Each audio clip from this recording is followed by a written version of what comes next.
Bienvenue dans l'Info vous parle, le podcast qui donne voix à l'actualité du Maroc et du monde. Aujourd'hui, on explore une transformation économique assez spectaculaire. L'ascension de l'industrie automobile au Maroc. Oui, en une décennie à peine, c'est devenu le premier producteur africain. Et un pilier des exportations. Alors pour commencer, peut-être quelques chiffres. Ça donne une idée de l'ampleur.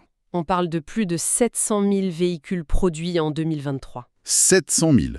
C'est énorme. Ça place le Maroc devant l'Afrique du Sud, c'est ça? Exactement. Et dire qu'il y a 15 ans, le secteur était quasi inexistant. Et l'impact économique? 138 milliards de dirhams d'exportation en 2023. 138 milliards. Oui, ça représente à peu près 27% des ventes totales du Maroc à l'étranger. C'est plus que les phosphates qui ont longtemps dominé, vous savez. Dépasser les phosphates. Et ça continue de grimper. L'ambition est là, oui. L'objectif, c'est d'atteindre le million de véhicules par an d'ici 2025. 1 million. Bon, alors comment on explique une telle montée en puissance? J'imagine que les grands constructeurs y sont pour beaucoup. C'est clair. C'est un des piliers. D'abord Renault à Tanger dès 2012, et puis avec la Somaca à Casa. Et ensuite Stellantis, l'ancien groupe PSA, qui s'est installé à Kenitra en 2019. Ça a eu un effet d'entraînement colossal. Un effet d'entraînement, c'est-à-dire? Ces usines, elles ont attiré dans leur sillage plus de 250 équipementiers, des grands noms internationaux, Valeo, Yazaki, Sumitomo. D'abord. Et tout ça a créé un véritable écosystème industriel. Aujourd'hui, ça représente près de 220 000 emplois directs. 220 000 emplois, ok. Donc cet écosystème est clé. Mais l'arrivée des géants, ça n'explique pas tout aussi. L'article parle beaucoup de la stratégie publique. Oui, elle a été cruciale. Notamment pour ce fameux taux d'intégration locale de 65% dans la carrosserie. Qu'est-ce que ça veut dire concrètement ce chiffre ? Alors, ce taux de 65%, il est fondamental. Ça signifie qu'aujourd'hui, presque 2/3 de la valeur d'une voiture sont produits localement. Et ça, c'est vraiment le résultat du plan d'accélération industrielle. L'idée, c'était de structurer la filière, de créer des écosystèmes spécialisés, le câblage, l'emboutissage, les sièges, pour vraiment faire monter en compétences localement.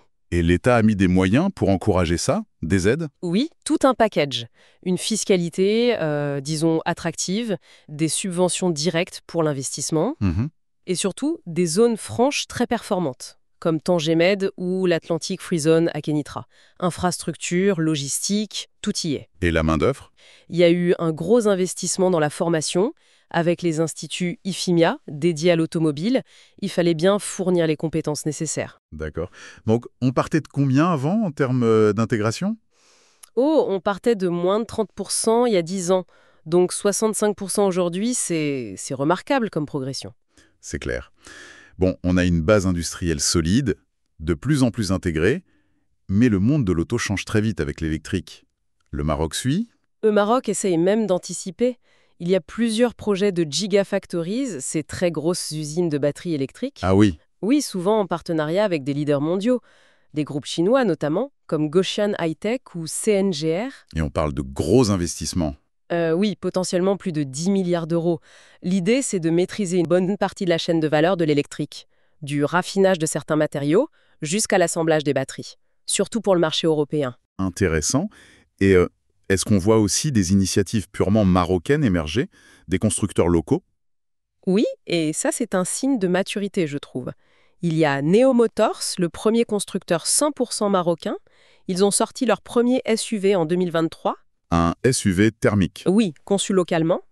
Et un SUV premium à hydrogène, développé avec Pininfarina, le designer italien, avec un système de capsules d'hydrogène rechargeable. C'est un signal fort, quoi. Bon, le tableau est globalement très positif, mais pour continuer sur cette lancée, quels sont les défis, les points de vigilance? Le défi majeur, je dirais que ça reste la montée en gamme technologique, surtout en recherche et développement. C'est-à-dire? Et l'écosystème est très fort pour produire, assembler. Mais l'innovation, la conception des véhicules, ça reste encore beaucoup chez les grands donneurs d'ordre étrangers. D'accord. Il faut investir dans le cerveau, en quelque sorte? C'est un peu ça, oui. Pour vraiment rivaliser sur le long terme avec d'autres pôles comme la Turquie, le Mexique. Et puis, il y a toujours une certaine dépendance vis-à-vis de ces grands constructeurs, même si, comme on l'a dit, des projets nationaux naissent. Et pour finir, juste un mot sur la région, l'Afrique. Comment se situe le Maroc par rapport à ses voisins? Alors là, l'avance marocaine est assez nette. D'autres pays, comme l'Algérie ou l'Égypte, ont bien une industrie auto, mais souvent moins intégrée, plus tournée vers leur marché intérieur. Et ils ont connu moins de stabilité dans la stratégie. Et la zone de libre-échange africaine, ça pourrait aider? Potentiellement, oui. Ça pourrait ouvrir de nouveaux marchés intéressants pour le Made in Morocco. Bien. Donc, pour résumer, si on devait synthétiser, c'est une vraie success story industrielle. Indéniablement. Le fruit d'une vision stratégique, d'investissements étrangers importants et d'une capacité d'adaptation. Avec maintenant de fortes ambitions dans l'électrique et même l'hydrogène. Tout à fait. Et la question clé pour l'avenir, la question un peu fascinante, c'est est-ce que cette puissance de production va pouvoir se transformer en véritable leadership d'innovation? Est-ce que le Maroc va non seulement assembler, mais aussi concevoir activement les voitures de demain? C'est ça l'enjeu pour pérenniser cette place dans un secteur en pleine mutation. Une question passionnante en effet. Merci beaucoup pour cet éclairage. Merci de votre écoute. Pour aller plus loin, retrouvez tous nos articles, enquêtes et analyses sur maroc-diplomatique.net. N'hésitez pas à partager ce podcast, à vous abonner et à nous suivre sur les réseaux sociaux pour rester connecté à l'actualité nationale et internationale. À très vite pour un nouvel épisode signé Maroc Diplomatique.